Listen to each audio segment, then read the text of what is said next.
Good morning. पिछले वाले video में हमने पढ़ा था मानव हृदय की संरचना, है ना, स्ट्रक्चर ऑफ ह्यूमन हार्ट, यही पढ़ा था।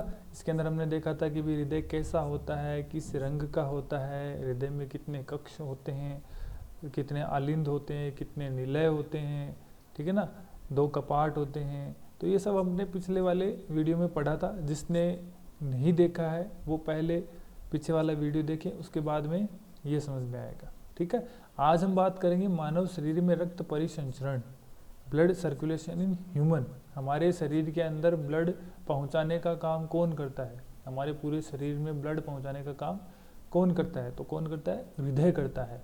हृदय एक पंपिंग ऑर्गन है। क्या है?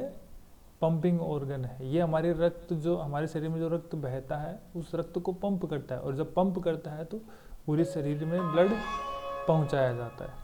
ठीक, अब हम बात करते हैं कि ब्लड कैसे आता है, कैसे जाता है, हृदय में क्या होता है, फिर हृदय से कहाँ जाता है, ठीक है, हमारे शरीर में कहाँ पहुँचता है, कैसे पहुँचता है, वो हम बात करेंगे आज। ठीक है, तो हम पढ़ेंगे ब्लड सर्कुलेशन इन ह्यूमन, रक्त परिसंचरण तंत्र, हमारे बॉडी में रक्त का प्रवाह कैसे होता है।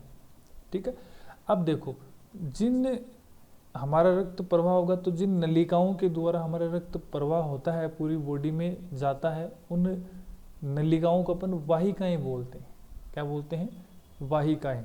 तो हमारे शरीर में वाहिकाएं 2 टाइप की होती है, एक तो होती है धमनी और दूसरा होता है सीरा। ठीक है, अब धमनी और सीरा कौन सी होती है देखते हैं अपन। जो धमनी होती है और सीरा होती है, 2 होती है, एक में अशुद्ध रक्त बहेगा और एक में शुद्ध रक्त बहेगा। अब कौन सी में अशुद्ध बहेगा और कौन सी में शुद्ध बहेगा वो देखो। ठीक है, जैसे धमनी है तो धमनी याद रखने का एक अच्छा तरीका है, जैसे हाथी होता है तो हाथी कैसे चलता है? धम धम करके चलता है। और क्या है? हाथी शाकाहारी है ना। तो जो आपकी धमनी है, धम आता है ना धमनी में, धम, तो धम धम करके हाथी चलता है। शुद्ध शाकाहारी भोजन खाता है तो धमनी में क्या रक्त बहेगा? शुद्ध रक्त बहेगा। और जो आपकी सिराएं हैं उनमें अशुद्ध रक्त बहेगा। ठीक है, अब देखो, सबसे पहले अशुद्ध और शुद्ध क्यों होता है, किस कारण होता है, क्या मतलब है? अशुद्ध रक्त का मतलब क्या है? अशुद्ध रक्त का मतलब है कि जो अशुद्ध रक्त होता है उसके अंदर CO2 कार्बन डाइऑक्साइड की मात्रा अधिक होती है, और जो शुद्ध रक्त होता है उसके अंदर ऑक्सीजन की मात्रा अधिक रहती है। तो जो अशुद्ध रक्त है उसके अंदर CO2 उपस्थित रहती है, और जो शुद्ध रक्त है उसके अंदर ऑक्सीजन उपस्थित रहती है। ठीक, आई बात समझ में? अब बात करते हैं, हमारे शरीर से जो अशुद्ध रक्त है वो हृदय तक आएगा। तो हृदय में सबसे पहले कौन से कक्ष में आएगा? सबसे पहले आएगा वो दाएं आलिंद में। कहाँ आएगा? दाएं आलिंद में आएगा। अब जिस नलिका की सहायता से ये दाएं आलिंद में आएगा, है ना, जिस नलिका की सहायता से ये दाएं आलिंद में आएगा उस नलिका को अपन बोलते हैं महाशिरा। ठीक है, दाएं आलिंद में आने के बाद में रक्त जाएगा ये इस वाले पार्ट में, मतलब दाएं निलय में। ठीक है, दाएं निलय में आने के बाद में रक्त हमारा जाएगा फेफड़ों में। दाएं निलय में आने के बाद में रक्त हमारा कहाँ जाएगा? फेफड़ों में। फेफड़ों में जिस नलिका की सहायता से रक्त जाता है उसको बोलते हैं फुफ्फुस धमनी। तो अभी तक क्या है? अशुद्ध रक्त है ना। सबसे पहले महाशिरा से रक्त आया, दाएं आलिंद में अशुद्ध था, दाएं आलिंद से दाएं निलय में चला गया, अभी भी अशुद्ध है। वही अशुद्ध रक्त जिस नलिका के द्वारा फेफड़ों में रक्त पहुंचाता है उसको बोलते हैं फुफ्फुस धमनी। अब आप बोलोगे कि आपने तो बताया था कि धमनी में शुद्ध रक्त बहता है, बट यहाँ पर इस नली में जो फुफ्फुस धमनी होती है इसमें अशुद्ध रक्त बहता है। ठीक है, आई बात समझ में? अब रक्त पहुंच गया फेफड़ों में, तो फेफड़ों में अपन ने पिछले में पढ़ा था श्वसन तंत्र में कि जो कुपिकाएं होती है वो ऑक्सीजन ब्लड कोशिकाओं को दे देती है और CO2 ले लेती है। तो ये जो अशुद्ध रक्त जाएगा फेफड़ों में, तो फेफड़ों में क्या होगा? इस रक्त में से CO2 को निकाल लिया जाएगा और ऑक्सीजन इस रक्त में मिला दी जाएगी। अब वहां से फेफड़ों से वो ऑक्सीजन युक्त रक्त आएगा, वहां से क्या हो गया? वो शुद्ध हो गया रक्त। वो फिर शुद्ध होने के बाद में कहाँ आएगा? फुफ्फुस शिरा की सहायता से बाएं आलिंद में आएगा, ये इस साइड में। ठीक है ना, बाएं साइड में आएगा, हृदय के बाएं आलिंद में आएगा। ठीक है, बाएं आलिंद में आने के बाद में वो रक्त जाएगा अपने बाएं निलय में, और बाएं निलय से रक्त धमनी, महाधमनी जिसको आप बोलते हो, महाधमनी की सहायता से हमारे शरीर की सारी कोशिकाओं को पहुंचा दिया जाता है। ठीक है, ये एक है जो हमारा रक्त कहाँ से आता है और कैसे शुद्ध होके कैसे जाता है, ये एक पूरा चक्र है। तो सबसे पहले अपन ने देखा कि हमारा शरीर से जो अशुद्ध रक्त है वो हृदय में जाएगा, हृदय से अशुद्ध रक्त हृदय के कौन से भाग में जाएगा, दाएं आलिंद में जाएगा, दाएं आलिंद से दाएं निलय में, दाएं निलय से फेफड़ों में, और फेफड़ों से शुद्ध होके कहाँ जाएगा, बाएं आलिंद में, बाएं आलिंद से बाएं निलय में, और बाएं निलय से वापस शरीर को पहुंचा दिया जाएगा।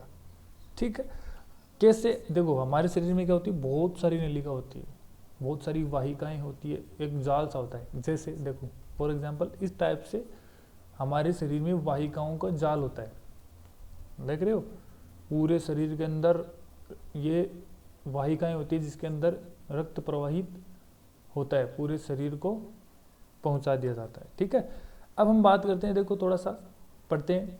रक्त परिसंचरण की खोज सन 1828 ईस्वी में विलियम हार्वे ने की थी। रक्त परिसंचरण की खोज किसने करी थी, विलियम हार्वे ने करी थी। कब करी थी, 1828 में करी थी। धमनी मैंने बता दिया था, सीरा देखो एक बार फिर से देख लेते हैं। धमनी क्या करती है, शुद्ध रक्त ले जाना हृदय से शरीर के अंगों तक।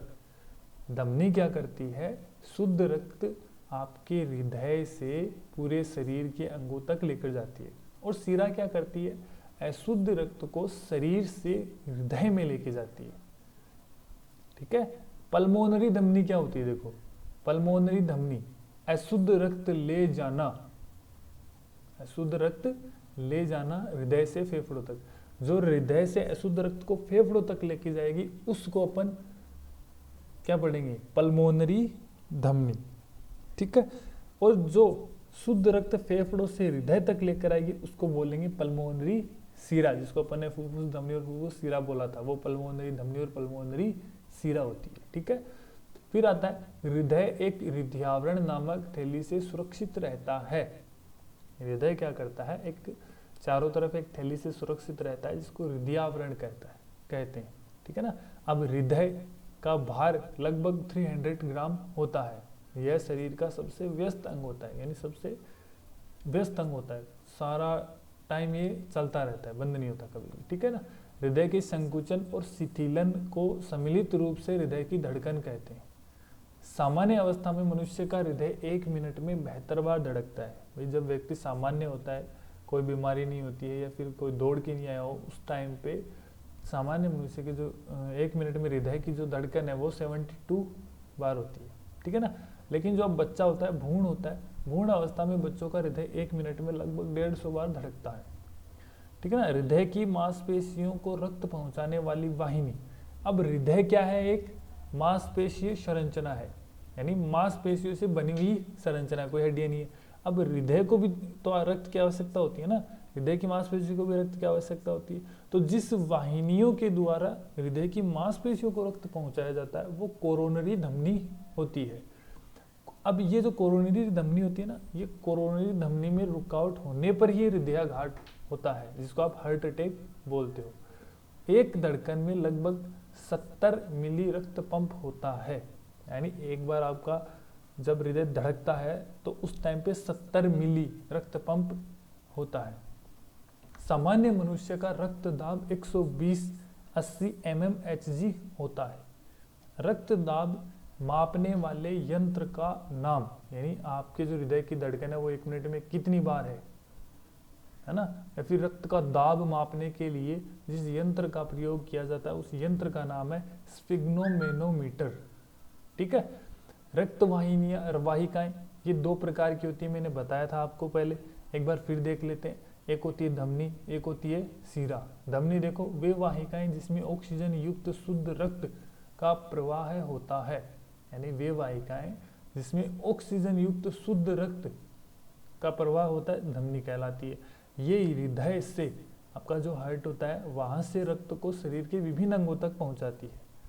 ठीक है, सीरा वे वाहिकाएं जिसमें कार्बन डाइऑक्साइड युक्त अशुद्ध रक्त का प्रवाह होता है। शिरा कौन सी होती है जिसमें अशुद्ध रक्त बहता है? अशुद्ध रक्त मतलब CO2 युक्त जो रक्त होता है वो अशुद्ध रक्त होता है। ठीक है, ये शरीर से अशुद्ध रक्त हृदय तक लेकर जाती है। हमारे पूरे शरीर में से अशुद्ध रक्त जो होता है उनको लेके हृदय तक जाती है। ठीक है, ये आपका टॉपिक कंप्लीट हुआ। आगे वाले टॉपिक में अपन पढ़ेंगे उत्सर्जन तंत्र। ठीक है, पढ़िए, नहीं समझ में आता है पूछिए, साथ साथ में नोट्स बनाते रहिए। ठीक है, आप पूछेंगे तब मेरे को पता चलेगा कि आपको क्या समझ में आया क्या नहीं आया। अगर नहीं समझ में आया तो मैं दोबारा बताऊंगा, आप मुझे बताइए क्या नहीं समझ में आया। ठीक है, ओके, थैंक यू।